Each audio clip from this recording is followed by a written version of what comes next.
अगर मैं आपसे एक ऐसे हीरे की बात करूं जिसका नाम हो प्रकाश का पर्वत, तो शायद आपके मन में एक बहुत खूबसूरत चमचमाती हुई चीज की तस्वीर आएगी। दौलत, शान और शौकत, ये सब। हाँ, बिल्कुल।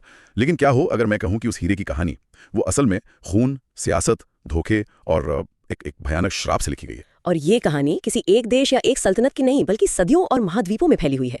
जिस किसी के पास भी ये हीरा गया, उसकी किस्मत हमेशा के लिए बदल गई। और ज्यादातर मामलों में अच्छे के लिए तो बिल्कुल नहीं। आज हम उसी कोहिनूर की कहानी की गहराइयों में उतर रहे हैं। हमारे पास जो स्रोत हैं वो हमें इसके हजारों साल के सफर पर ले जाते हैं, गोलकुंडा की खदानों से लेकर टावर ऑफ लंदन की तिजोरी तक। तो चलिए इस रक्तरंजित इतिहास और इसके मालिकाना हक से जुड़े विवादों की परतें खोलते हैं। इसकी कहानी में इतने मोड़ हैं कि समझ नहीं आता कहाँ से शुरू करें। सही कहा। चलिए एकदम शुरुआत से शुरू करते हैं, मतलब वहां से जहां सच और कहानियां वो एक दूसरे में पूरी तरह घुले मिले हैं। बिल्कुल। इसकी शुरुआत ही यूं कहिए रहस्य में डूबी हुई है। कोई पक्का सबूत तो नहीं है, लेकिन माना जाता है कि यह हीरा करीब 5000 साल पहले या तो दक्षिण भारत की मशहूर गोलकुंडा की खदानों से निकला। अच्छा। या फिर गोदावरी नदी के तल में मिला। कुछ लोग तो इसे प्राचीन स्यमंतक मणि भी मानते हैं, जिसका जिक्र हमारे पौराणिक ग्रंथों में मिलता है। और कहते हैं कि वहीं से इसके साथ वो मशहूर श्राप भी जुड़ गया। ये बात मुझे हमेशा से बहुत दिलचस्प लगती है। ये श्राप असल में है क्या? ये एक पुराने हिंदू ग्रंथ से ली गई चेतावनी जैसा है, जो कहती है जो भी इस हीरे का मालिक होगा वो पूरी दुनिया पर राज करेगा, लेकिन उसके साथ आने वाली हर मुसीबत को भी झेलेगा। सिर्फ कोई ईश्वर या कोई महिला ही इसे बिना किसी नुकसान के पहन सकती है। ये महज एक कहावत नहीं थी, ये एक तरह की भविष्यवाणी बन गई। और ये सिर्फ कहने की बात नहीं रही, इतिहास ने इसे बार बार साबित किया है। जिस भी पुरुष राजा ने इसे पहना या अपने खजाने में रखा, उसकी सल्तनत में उथल पुथल मच गई, उसका तख्ता पलट हुआ या उसका अंत बहुत बुरा हुआ। ये एक अजीब सा पैटर्न है जो इसकी पूरी कहानी में दिखाई देता है। बिल्कुल। और ये एक सवाल खड़ा करता है कि क्या ये सच में कोई श्राप था, या ये हीरा इतना कीमती था कि इसे पाने की चाहत ही लोगों से ऐसे भयानक काम करवाती थी। शायद दोनों बातें सच हैं। शायद सत्ता का लालच ही अपने आप में एक श्राप है। तो ये तो हुई कहानियां। पर इस हीरे का जो लिखित इतिहास है वो कहाँ से शुरू होता है? मतलब पहला पक्का सबूत हमें कब मिलता है? इसका जो दर्ज इतिहास है वो हमें 13वीं सदी के आखिर में ले जाता है। 1306 में दिल्ली सल्तनत के सुल्तान अलाउद्दीन खिलजी ने दक्षिण भारत पर हमला किया। अच्छा। उसने वारंगल के काकतीय राजवंश को हराया और उन्हीं से ये हीरा लूटा। तो पहली बार ये हीरा दक्षिण भारत से निकलकर दिल्ली की सत्ता के केंद्र में पहुंचा। और फिर करीब 200 साल बाद 1526 में पानीपत की पहली लड़ाई के बाद ये मुगल साम्राज्य के संस्थापक बाबर के हाथों में आया। मैंने सुना है बाबर ने अपनी आत्मकथा बाबरनामा में इसका जिक्र भी किया है। हाँ, और जिस तरह से जिक्र किया है वो हैरान करने वाला है। बाबर ने इसकी कीमत का अंदाजा लगाते हुए लिखा था कि इसका मूल्य इतना है कि इससे पूरी दुनिया को 2.5 दिन तक खाना खिलाया जा सकता है। 2.5 दिन तक पूरी दुनिया का पेट भरना, ये तो किसी पत्थर की कीमत नहीं, ये तो किसी देश की जीडीपी जैसी बात हो गई। ये दिखाता है कि ये सिर्फ एक गहना नहीं था, ये ताकत का सबसे बड़ा सिंबल था। बिल्कुल। और मुगलों ने सिंबल को और भी भव्य बना दिया। शाहजहां, जो अपनी शानदार इमारतों के लिए जाने जाते हैं, उन्होंने इसे अपने मशहूर तख्ते ताउस मतलब मयूर सिंहासन में जड़वा दिया। वो सिंहासन तो खुद ही एक अजूबा था। हाँ, सोने और कीमती पत्थरों से बना हुआ, और कोहिनूर को उसकी सबसे खास जगह पर लगाया गया था। लेकिन यहीं पर वो श्राप वाली बात फिर से सच होती दिखती है ना? बिल्कुल। जिस शाहजहां ने इसे सिंहासन में जड़वाया, उसे उसके ही बेटे औरंगजेब ने उम्र के आखिरी सालों में आगरा के किले में कैद कर लिया और सिंहासन छीन लिया। हाँ, सत्ता का हस्तांतरण बेहद क्रूर था, और औरंगजेब के समय में ही कोहिनूर के साथ कुछ बहुत बुरा हुआ, जिसने उसे हमेशा के लिए बदल दिया। आप उस वेनिशियन जौहरी वाली कहानी की बात कर रही हैं। मैंने सुना है कि उसने हीरे का सत्यानाश कर दिया था। सत्यानाश ही कह सकते हैं। औरंगजेब ने हॉटेंसियो बोर्जिया नाम के एक वेनिशियन जौहरी को हीरे को और चमकाने का काम दिया, लेकिन उस जौहरी ने बहुत ही अनाड़ीपन से उसे काटा। नतीजा, हीरे का वजन 793 कैरेट से घटकर सिर्फ 186 कैरेट रह गया। 793 से 186, ये तो मतलब हीरे का ज्यादातर हिस्सा तो बर्बाद ही हो गया। ये तो एक ऐसी गलती थी जिसे कभी सुधारा नहीं जा सकता था। कभी नहीं। हीरे की जो असली सदियों पुरानी शक्ल थी वो हमेशा के लिए बदल गई। और शायद मुगलों की किस्मत भी। औरंगजेब के बाद मुगल साम्राज्य कमजोर होता चला गया। फिर दिल्ली पर वो भयानक हमला हुआ। 1739 में पारस का शासक नादिर शाह दिल्ली आया। वो सिर्फ आया नहीं, उसने दिल्ली को लूटा, हजारों लोगों का कत्लेआम किया और मुगलों की पूरी दौलत अपने साथ ले गया, जिसमें वो कीमती मयूर सिंहासन भी शामिल था। लेकिन एक चीज उसे नहीं मिली। कोहिनूर। मुगल बादशाह मोहम्मद शाह रंगीला ने उसे कहीं छुपा दिया था। और फिर वो मशहूर पगड़ी बदलने वाली कहानी होती है। ये तो किसी फिल्म की स्क्रिप्ट जैसी लगती है। असल में ये एक बहुत बड़ी कूटनीतिक चाल थी। नादिर शाह को एक दरबारी नर्तकी से पता चला कि बादशाह ने हीरा अपनी पगड़ी में छुपा रखा है। अच्छा। अब वो सीधे सीधे तो पगड़ी नहीं मांग सकता था, तो उसने दोस्ती और भाईचारे का नाटक किया। उसने मोहम्मद शाह के साथ पगड़ी बदलने की रस्म का प्रस्ताव रखा। और उस जमाने में दो राजाओं के बीच पगड़ी बदलना दोस्ती की सबसे बड़ी निशानी मानी जाती थी। बेचारा मुगल बादशाह फंस गया। और कहानी कहती है कि जब नादिर शाह वापस अपने खेमे में गया और उसने पगड़ी खोली, तो हीरे की चमक देखकर उसकी आंखें चौंधिया गईं। उसके मुंह से अचानक निकला कोहिनूर, फारसी में जिसका मतलब है प्रकाश का पर्वत। और उसी दिन से इस बेनाम हीरे को उसका आज का मशहूर नाम मिला। वाह, मतलब इस हीरे का नामकरण भी एक धोखे की कहानी से जुड़ा है। पर नादिर शाह भी तो इस हीरे को ज्यादा दिन अपने पास नहीं रख पाया। नहीं रख पाया। श्राप ने उसका भी पीछा नहीं छोड़ा। कुछ ही सालों बाद 1747 में नादिर शाह की भी हत्या कर दी गई। और कोहिनूर? वो उसके सबसे भरोसेमंद सेनापति अहमद शाह अब्दाली के हाथ लगा, जो बाद में अफगानिस्तान का दुरानी साम्राज्य का संस्थापक बना। तो अब हीरा फारस से निकलकर अफगानिस्तान पहुंच गया। और वहां तो इसकी कहानी और भी खूनी हो जाती है। लड़ाइयां हुई, वो बेहद क्रूर थी। कोहिनूर के अगले मालिकों को भयानक तकलीफें झेलनी पड़ी। अब्दाली के पोते शाह शुजा दुर्रानी को उसे उसके ही भाई ने गद्दी से हटा दिया, उसे कैद किया और उसकी आंखें फोड़कर उसे अंधा कर दिया। ये तो बहुत भयानक है। बहुत।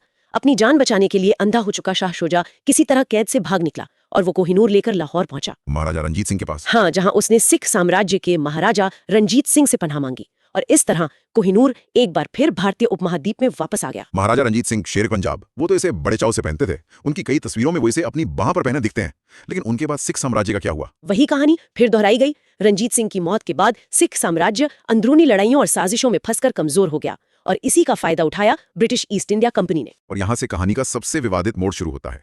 1849, दूसरा एंग्लो सिख युद्ध। सिखों की हार हुई और ब्रिटिश ईस्ट इंडिया कंपनी ने पूरे पंजाब पर कब्जा कर लिया। उस वक्त पंजाब के महाराजा थे दलीप सिंह, जो सिर्फ 10 साल के बच्चे थे। हाँ, सिर्फ 10 साल के। अंग्रेजों ने एक बहुत सोची समझी चाल चली। उन्होंने छोटे से दलीप सिंह को उनकी माँ महारानी जिंदन कौर से अलग कर दिया। एक 10 साल का बच्चा अपनी माँ से दूर, दुश्मनों से घिरा हुआ, वो भला क्या ही फैसले ले पाता। बिल्कुल। और उसी हालत में उस पर लाहौर की संधि पर दस्तखत करने का दबाव डाला गया। उस संधि की एक शर्त थी कि महाराजा दलीप सिंह कोहिनूर हीरे को इंग्लैंड की महारानी को सौंप देंगे। इसे दुनिया के सामने एक उपहार का नाम दिया गया। हाँ, एक भेंट। लेकिन क्या इसे वाकई उपहार कहा जा सकता है? भारत के तत्कालीन गवर्नर जनरल लॉर्ड डलहौजी ने तो खुद अपनी डायरी में इसे साफ साफ स्पॉइल ऑफ वॉर, मतलब युद्ध की लूट, लिखा था। यही तो इस पूरे मामले का सबसे बड़ा विवाद है। और यहाँ से कोहिनूर का इंग्लैंड तक का सफर भी किसी श्रापित यात्रा जैसा ही था। 1850 में हीरे को एक खास लोहे के संदूक में रखकर HMS मीडिया नाम के जहाज से इंग्लैंड भेजा गया। मैंने सुना है कि उस सफर में भी बहुत अजीब घटनाएं हुई थी। बहुत ही अजीब। पहले तो जहाज पर हैजा फैल गया, जिसमें कई नाविक मारे गए। जब जहाज मदद के लिए मॉरिशस के बंदरगाह पर रुका तो वहां के लोगों ने बीमारी के डर से जहाज को डुबोने की धमकी दे डाली। और इतना काफी नहीं था। नहीं, इसके बाद हिंद महासागर में एक भयानक समुद्री तूफान ने जहाज को 12 घंटों तक घेरे रखा। कैप्टन ने बाद में लिखा कि ऐसा लग रहा था मानो समंदर इस हीरे को निगल जाना चाहता है। लेकिन आखिरकार वो इंग्लैंड पहुंची गया। हाँ, 6 अप्रैल 1850 को। इंग्लैंड में तो उसे लेकर जबरदस्त उत्साह रहा होगा। बहुत ज्यादा। 1851 में लंदन के हाइड पार्क में एक बहुत बड़ी प्रदर्शनी लगी थी, द ग्रेट एग्जीबिशन। इसे एक विशाल शीशे के महल क्रिस्टल पैलेस में लगाया गया था। अच्छा। कोहिनूर को इस प्रदर्शनी का सबसे बड़ा आकर्षण बनाकर पेश किया गया। लाखों लोग उसे देखने के लिए उमड़ पड़े। लेकिन वहां जो हुआ वो उम्मीद के बिल्कुल उलट था। बिल्कुल। लोगों को बड़ी निराशा हुई। हीरे का जो मुगल कट था वो कम रोशनी में चमकने के लिए नहीं बना था। लंदन के उस अंधेरे से हॉल में वो एक बेजान कांच के टुकड़े जैसा लग रहा था। प्रकाश का पर्वत लंदन की धुंध में फीका पड़ गया। लोगों ने उसका मजाक उड़ाया। अखबारों ने लिखा कि ये तो पहाड़ से ज्यादा एक चूहा निकला। शाही परिवार के लिए बहुत बड़ी शर्मिंदगी की बात थी।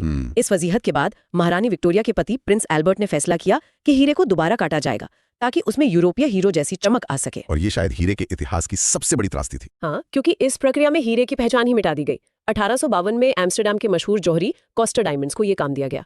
उन्होंने 38 दिन लगाकर एक भाप से चलने वाले इंजन का इस्तेमाल करके उसे एक नया ओवल ब्रिलियंट कट दिया। चमक तो आ गई, लेकिन इसकी बहुत बड़ी कीमत चुकानी पड़ी। इसका वजन 186 कैरेट से घटकर सिर्फ 105.6 कैरेट रह गया। मतलब करीब 43% वजन, और उसका सदियों पुराना ऐतिहासिक मुगल आकार हमेशा के लिए खत्म कर दिया गया। एक तरह से उसके भारतीय और फारसी अतीत को तराश कर मिटा दिया गया ताकि वो एक यूरोपीय हीरे जैसा दिख सके। और अब हम आते हैं आज के सबसे मुश्किल सवाल पर। ये हीरा आखिर है किसका? इस पर दावेदारी तो कई देशों की है। बिल्कुल। सबसे पहला और सबसे मजबूत दावा तो भारत का ही है। 1947 में आजादी मिलने के फौरन बाद से भारत सरकार लगातार इसकी वापसी की मांग कर रही है। और हमारा तर्क सीधा है कि ये धोखे से छीना गया था। हाँ, कि ये हमारी सांस्कृतिक विरासत का हिस्सा है। लेकिन 1976 में पाकिस्तान ने भी दावा किया। उनका क्या तर्क है? उनका कहना है कि चूंकि हीरा लाहौर की संधि के तहत लाहौर से लिया गया था और लाहौर अब पाकिस्तान का हिस्सा है, इसलिए इस पर उनका हक बनता है। और अफगानिस्तान का भी तो एक दावा है। हाँ, उनका दावा और भी पुराना है। उनका कहना है कि महाराजा रणजीत सिंह ने यह हीरा शाह शुजा दुर्रानी से छीना था, इसलिए असल में यह दुर्रानी साम्राज्य की संपत्ति है और इसे अफगानिस्तान को लौटाया जाना चाहिए। और एक दावा तो भारत के अंदर से ही है, पुरी के जगन्नाथ मंदिर का। ये एक दिलचस्प दावा है। कहा जाता है कि महाराजा रणजीत सिंह ने अपनी वसीयत में लिखा था कि उनके मृत्यु के बाद कोहिनूर भगवान जगन्नाथ को दान कर दिया जाए। हालांकि अंग्रेजों ने उस वसीयत को कभी लागू नहीं होने दिया। तो इतने सारे दावेदार हैं, इन सब पर ब्रिटेन का क्या कहना है? ब्रिटेन का आधिकारिक रुख हमेशा से यही रहा है कि कोहिनूर उन्हें 1849 की लाहौर संधि के तहत कानूनी तौर पर मिला है। वो इसे लूट या चोरी नहीं मानते, वो इसे युद्ध क्षतिपूर्ति मानते हैं। हाँ बिल्कुल। लेकिन यहाँ सांस्कृतिक राष्ट्रवाद का तर्क आता है जो भारत जैसे देश देते हैं कि औपनिवेशिक काल में दबाव में की गई संधियों को आज कानूनी नहीं माना जा सकता। बात तो सही है। पर ब्रिटेन की सोच अलग है। 2010 में जब तत्कालीन ब्रिटिश प्रधानमंत्री डेविड कैमरन भारत आए थे तो उनसे ये सवाल पूछा गया था।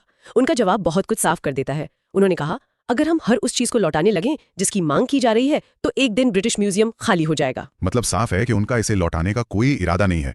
तो आज कोहिनूर कहाँ है? आज ये लंदन के मशहूर टावर ऑफ लंदन के जोएल हाउस में ब्रिटिश राजघराने के शाही जवाहरात के हिस्से के तौर पर रखा गया है। इसे महारानी एलिजाबेथ द क्वीन मदर के ताज में जड़ा गया था और अब इसे लाखों पर्यटक हर साल देखते हैं। तो गोलकुंडा की खदानों से शुरू हुआ सफर खिलजी, मुगल, फारसी, अफगानी और सिख शासकों से होते हुए आखिरकार टावर ऑफ लंदन की एक तिजोरी में कैद है। वहां ये सिर्फ एक हीरा नहीं है, ये साम्राज्यों के बनने और बिगड़ने, इंसानी लालच, हिंसा और विजय की एक जीती जागती कहानी है। हर मालिक के साथ इसका इतिहास और भी पेचीदा और क्रूर होता गया। तो आखिर में सवाल वही है, क्या ये कभी घर लौटेगा? ये एक ऐसा